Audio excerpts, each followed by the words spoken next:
কাছে আমার কাজের চেয়ে বেশি গুরুত্বপূর্ণ।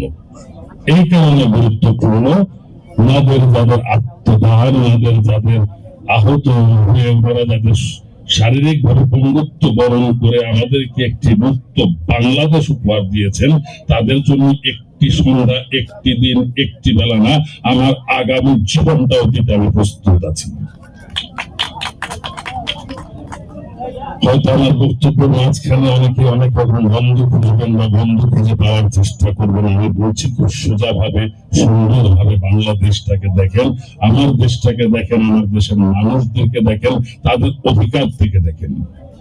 মুন্না ভাই কয়েকটি কথা বলেছেন, আমি কয়েকটি কথার সাথে একটু যোগ করি আপনার সাথে।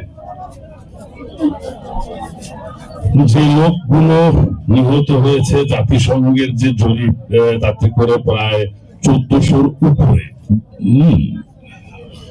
1400-র উপরে যে মানুষগুলোকে জুলাই আর আগস্টে শুধু হত্যা করা হয়েছে, তাদের ভিতরে 138 জন শিশু ছিল যারা বাবা মায়ের কোলে মৃত্যুবরণ করেছেন, এবং সেগুলো ছিল টার্গেট কিলিং। জাতিসংঘের তথ্যে সেটা বেরিয়ে এসেছে। দ্যাট মিনস ওই হেলিকপ্টার দিয়ে শুধু একজন দুজনকে না, 138 জন শিশুকে টার্গেট কিল করা হয়েছে, এবং এটা বিনা কারণে না, এটা একটা উদ্দেশ্য ছিল।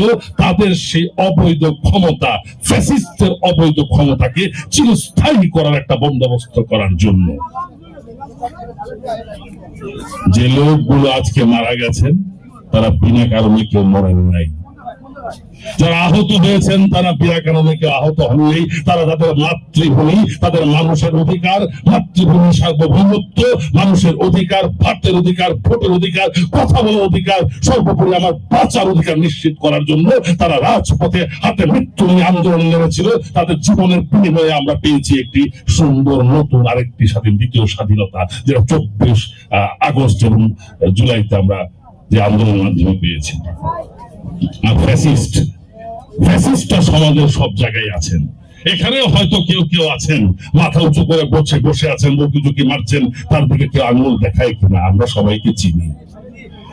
এবং কিছুদিন যাবৎ বেশ লক্ষ্য করছি আপনাদের আস্ফালন একটু লাফালাফি বেড়েও গেছে, একটু সাবধান হয়ে যান। সহ্য করতেছি, সুযোগ দিচ্ছি, তার মানে মেনে নেই কিন্তু এখনো মৃত্যুর বিষয় কিন্তু বন্ধ হয় নাই। এখন আমাদের আহত হয়ে সুস্থ হয় নাই। এখনো কোন ফ্যাসিস্টকে, কোন আওয়ামী ফ্যাসিস্টকে, কোন স্বৈরাচারকে মাফ করে সুযোগই আসে নাই।